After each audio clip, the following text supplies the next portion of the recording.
This episode of Crappie USA TV is brought to you by Cornfield Crappie Gear. Visit them at cornfieldcrappiegear.com. Hey folks, Daryl Van Vector here with Crappie USA, and let's talk about this beautiful location that we have brought our anglers to this weekend. You know, it's the 1st of October here in West Kentucky. We're on Barkley and Kentucky Lakes, two of the major lakes on the Tennessee and Cumberland River system, and they've always been known for fantastic fishing.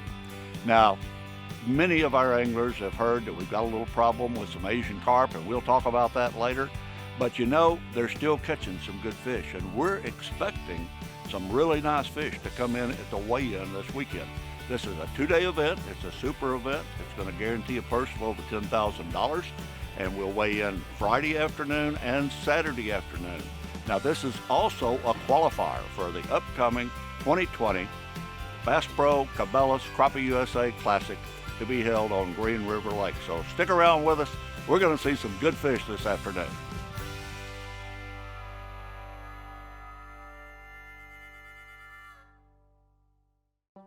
Okay, my name's Scott Buchanan. I'm out of Georgetown, Kentucky. Grew up in Murray, Kentucky. Fishing the Crappie USA tournament today with my father, Larry Buchanan, also from Murray, Kentucky. We've been fishing Crappie USA tournaments probably 15 years. I grew up fishing this lake, so 40 years plus. Enjoyed this lake for a long time. We're going to be spider rigging, probably some little curly-tailed jigs on the. We're going to stay on the east side of Barkley Lake is our plan for today. How's the weather looking? Did you take a look at the weather? The weather's perfect. Low winds. We did have a full moon last night, so the crappie probably fed all night. It's going to be a hard bite today, I think. Is there anything else that you're trying new for this tournament that you haven't tried, or your experience kind of setting up? Well, this whole day is going to be new. We fished Kentucky Lake. All the previous tournaments we've ever fished, we've always fished Kentucky Lake, so we're fishing blind today. We're going to new spots that we've never fished.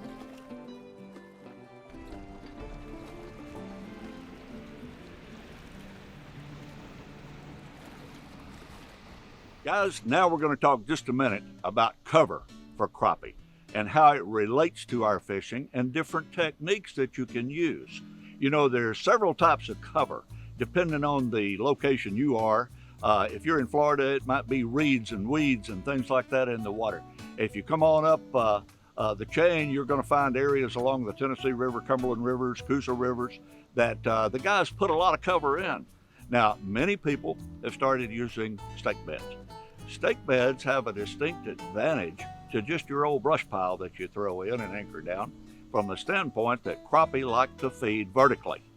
By doing so, they can get along that stake, go up and down, get the planktons, zooplankton, dowfield, whatever they're trying to feed on at that time from those stakes.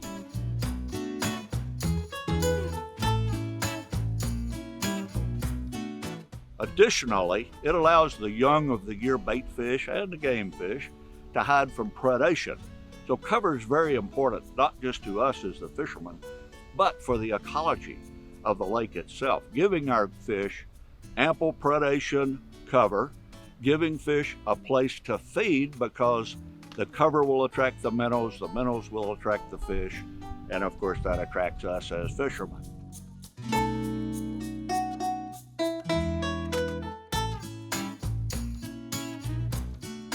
Probably one of the oldest and most used ways of putting cover in a reservoir or in the river would be just an old tree. You know, you find an old dead tree limb on the bank and you take a few concrete blocks and some copper wire, something that won't rust. That's very important. Put an anchor on it, get it on the front of a pontoon boat or lay it on a piece of plywood on the front of your boat, take it out, put a marker out, always get you a marker out, get a GPS point popped on that marker, and then put that brush right on the marker. Now you've got it forever, as long as it lasts. And you know, if you use the bigger limb, something that's not like the little spindly willow branches and things like that, it'll be there for many years. That hardwood is not going to rot as long as it's underwater. If it gets air, if the water goes down and it gets air, yes, it will rot. But as long as it's underwater, it's not going to rot. For many, many years, you'll have a great place to fish. So just remember, when crappie fishing, look for that cover. And in the wintertime, when you don't have anything to do, check your local regulations, see what they are relating to putting cover into your water, and put some cover out for those crappie to have a nice place to spawn and for you to have a place to catch them.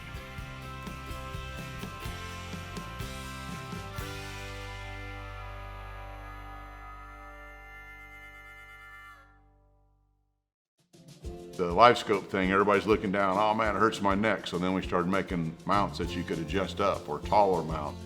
Now you got the mounts that are so big and they're taking up so much room on the front of the deck. We got the idea to build the one that lays down. So that's our newest safety feature. You know, you can get your mounts up tall where you can see them, but yet lay them down so you can see where you're going. We want to build the best quality mount in the USA that we can build.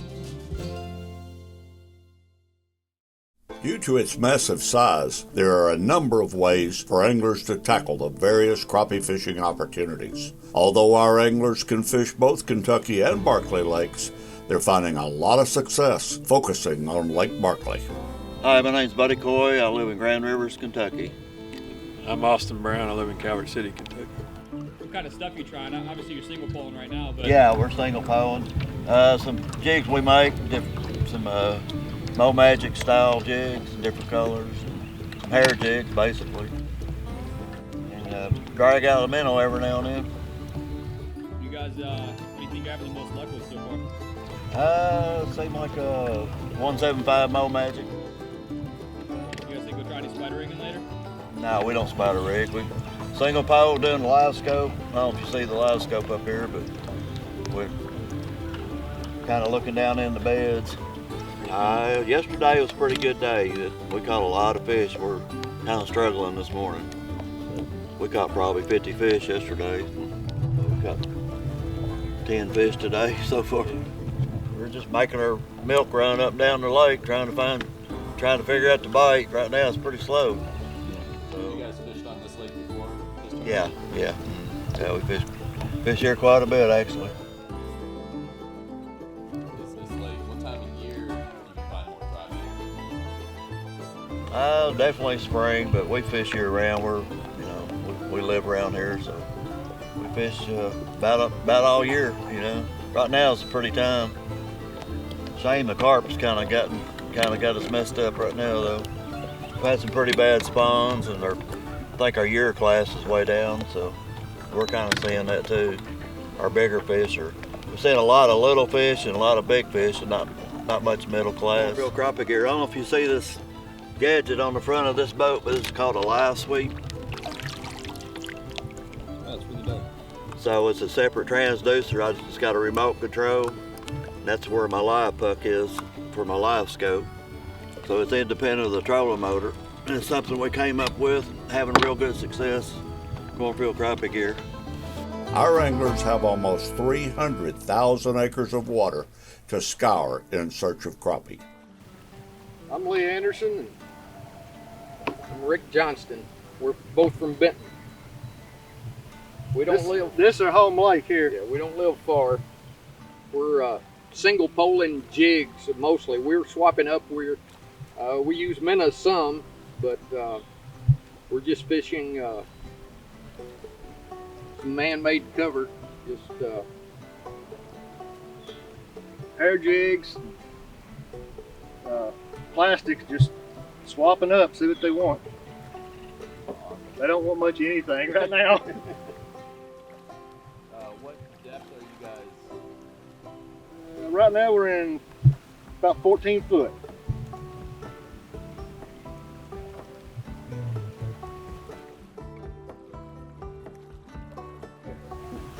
we got several bites early. It hasn't been too good here about the last hour. So I don't know. Yeah, I don't know about the moon. They're not feeding real good right now, so that may be a theory. Yeah. How was the weather affecting you guys fishing? Well, you can't beat this. This is ideal. It's a lot warmer than I thought it was going to be.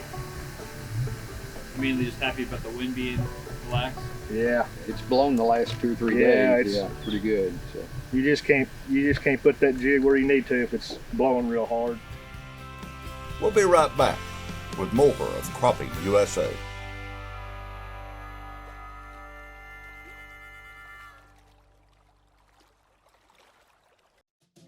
The live scope thing, everybody's looking down, oh man, it hurts my neck. So then we started making mounts that you could adjust up, or taller mount.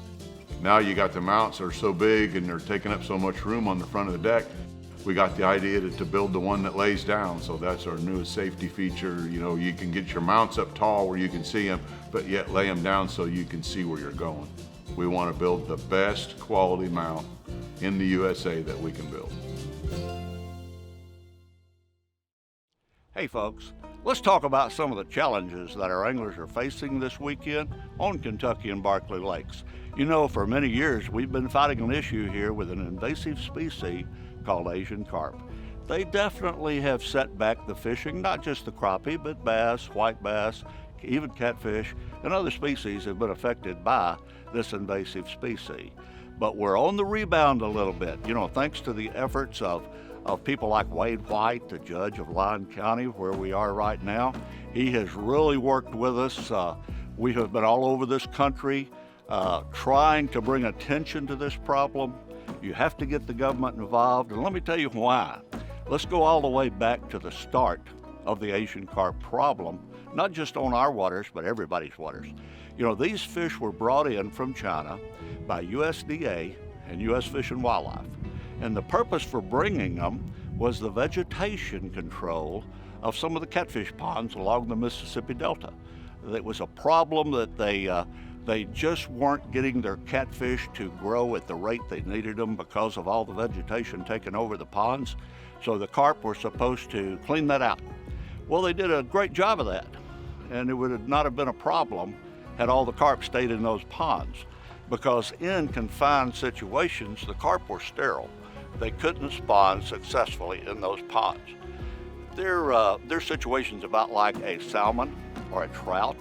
When they lay their eggs and those eggs are fertilized, they have to tumble in the current for several miles to successfully hatch. In a pond, that doesn't happen. But guess what? Those ponds are very close to the Mississippi River. The Mississippi River floods on a regular basis, and they didn't take that into account. So when the river flooded, the carp left those ponds, entered into a system where the Mississippi, the Illinois, the Missouri, all these rivers run together, and now the carp are free to go everywhere. They started spawning. We saw the first evidence of it up in Waverly, Missouri, on the river there. You know, we saw the catfish in our catfish tournaments that were had a head of a 30-pound fish and the body of a 10-pound fish. We knew something was wrong, and then checking locally, all the locals said, you know, it's these jumping carp. Like I say, we've traveled to Washington. I've testified a couple of times up there. It's at some committee meetings about the carp, trying to get federal government to put some money behind this thing for the commercial fishermen to be able to afford to take them out. The price that the fish was bringing from commercial fishermen was not enough to even cover their expenses. So thankfully, you know, the state of Kentucky at least has put a little bit of money up there. I think 8 cents a pound, 7 or 8 cents a pound that they pay extra to get these carp out. Right here in Lyon County, Kentucky, the county's doing that. Most of the counties in our area at least, had rather just think the problem will go away on its own. They don't do anything. And that has let the problem continue to grow and grow over the last 10 or 12 years to where we are now. Thankfully, enough of them are being taken out on the north ends, especially the north end of Barkley Lake, where the extra subsidies are going to the fishermen. And now we're starting to see our bait again. We witnessed a lot of bait in the water here just a minute ago. And that's what we've got to have. We get that bait fish back in, we'll bring the game fish back. You know, game fish can't survive without food. We are seeing a really good food supply now on the north end of Barkley Lake. Hopefully, Kentucky Lake will follow, and we'll see a better food supply there, and fishing will be back on top like it was for many, many years. It's called the COVID Relief Bill, but it has almost nothing to do with COVID. This bill contains $7 million for reef fish management, $25 million to combat Asian carp. Do you guys have any trouble with Asian carp? Yeah. Yeah. Yeah, they're everywhere. Are you catching any of them? No, they don't. They're not. I guess they don't mouth feed, so to speak. You know. Sure.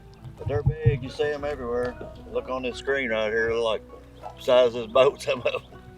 I'm gonna say that's the biggest struggle we've seen the last 2 days. It's just all the bait, which is really great because the last couple of years Kentucky and Barkley have really struggled with the Asian carp, and we can see a big difference now just with the bait fish in the lake. The Asian carp, they eat the plankton in the lake, and you know, your baby fish got to have your minnows, your shad. They got to have that plankton to survive, and if there's a lot of Asian carp, then you're not going to have that plankton for your bait fish to thrive on. So without the bait fish, you're not going to have quality fish. And as you seen yesterday, there were some 10-pound weights brought in the sack, and you know, a couple years ago 7-8 pounds would have been it. So yeah, they're here. They're here. I've seen them. They eat algae mainly. They don't eat bait fish at all, but they are supposedly as a threat with the algae, because that's what the bait fish eat. So, you know, if they're competing for the same bait, then yes, it may be an issue. I fished out here many, many years, and I can't conclusively say that it's hurt the fish, you know, crappie population anyway. Oh yeah, we've seen a lot this morning. Yeah, I don't really see any right here, but the first place we went there it was covered up. How does that affect fishing? Well, it sure makes them hard to see the crappie when they're swimming all around, but the crappie will sometimes still be there. Just makes it a little tougher to fish. If you guys would like to check out the War on Carp, as we refer to it yourselves, just go to www.waroncarp.com and check out some of the videos. We've got a lot of work in there from a lot of people in the business, and you'll be able to see just how this has progressed and what you can do to contact your officials, your senators, your representatives, and help this process along. The live scope thing, everybody's looking down, oh man, it hurts my neck. So then we started making mounts that you could adjust up, or taller mount. Now you got the mounts that are so big and they're taking up so much room on the front of the deck. We got the idea to build the one that lays down. So that's our newest safety feature. You know, you can get your mounts up tall where you can see them, but yet lay them down so you can see where you're going. We want to build the best quality mount in the USA that we can build.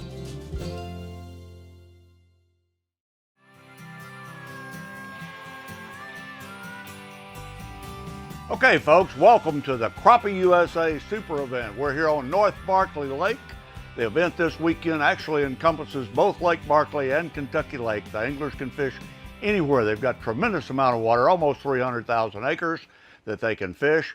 Our teams had to quit fishing at 3 o'clock this afternoon. This is Saturday, day 2 of the Super Event. But let's talk about the Classic first. As I mentioned, everyone that is fishing this weekend that is not already qualified for the $125,000 Classic at Green River Lake the 3rd weekend of this month, you've qualified this weekend. You're going to see a Classic go from already the largest thing in the market at $125,000 to $165,000. So all those things are already cut in stone. Well, let me give you an idea where we're going to be. 3rd place on the pro side with 19.59, the team of Steve Ferguson and Frank Finley. Hey, man. Hello, Darryl. Good job. Thank you, sir. Did you get any help out of old Frank today at all? He's been awesome today. That's good. It's about time, isn't it? He worked me to death with that net. That's the kind of help you like. Oh, yeah. That's good. Buddy, I have a check for you finishing 3rd place on the pro side of $1,000. All right. I also have a check for you on behalf of the folks in Flippin, Arkansas with Ranger Boat Company for $250 for running a Ranger and being a member of Ranger Cup program. Yo. For Ranger. Get back here. Don't try to run this one No, we won't keep that one. through the night deposit. Did good. We weighed 983. 170, I think. Anything you struggled with today that you weren't anticipating? Getting all the fish in the boat. One of those days. That goes to the big fish of the tournament, which was a 206. That fish was caught yesterday, held up for both days. It was caught by the team of Lee Anderson and Rick Johnston from Benton, Kentucky. Come on up, guys. Congratulations again. Thank you. Fantastic. How many total fish you think you caught? Yesterday, probably 15 to 20. Today, I'd say 20 to 25. But we couldn't, That's great. Just no big fish today at all. Yeah. It was all the same size. Well, maybe I better take well, that back then. That was yesterday. Oh, okay, that's right. That was yesterday. That's right. Second place this weekend on the Pro Division, the team of Terry L. and Terry S. Adams. They had 19.80. They're from Kirksey, Kentucky. Come on up, guys.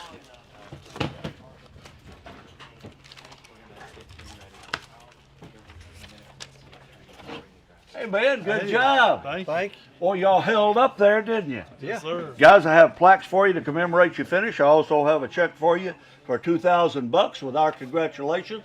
Did a fantastic job. What lake did you do it on? Kentucky Lake. You fished Kentucky. And what part of the lake worked the best? Kind of just middle of Kentucky Lake there. Jonathan Creek area? No, more like Ken Lake area. Okay, all right, I got you. Good deal. How many total fish you think you caught for the weekend? At least 80. Yeah. We caught 50 yesterday, but we couldn't get the big ones. Today we caught less, but we were catching big fish. Sometimes these fish are stubborn. You find one little school, depending on what they're feeding on, is what you're going to have to try to mimic, whether it be live bait or if you can do it with artificial. Of course, we all know artificial bait fishes faster. You can cover more territory if you can use artificial. Sometimes you got to have a little meat on the hook. Is that That's true? right. That's right. Okay, guys, give them a hand one more time. Adams and Adams. Thank you.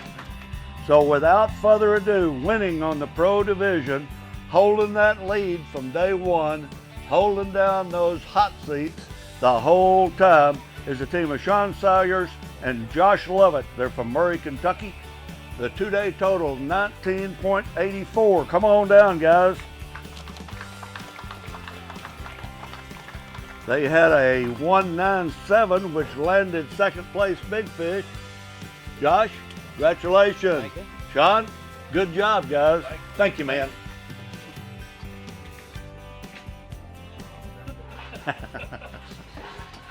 We had a pretty good day. Pretty good day. Huh? What'd you weigh in? 1030. Yeah. What was your biggest fish? 197. Yeah. We covered a lot of areas, some new areas this week, and I think that helps out a lot. We always do better when we fish new water. Yeah, so. Folks, that's all we got. Thanks for coming out and being with us this afternoon. All of you at home, thanks for joining us. We'll see you next week, Lake Greenwood, South Carolina, on the Crappie USA Trail. This wraps up our 2020 event on Kentucky and Barkley Lakes. Thank you for joining us, and we'll see you next time on the water with Crappie USA.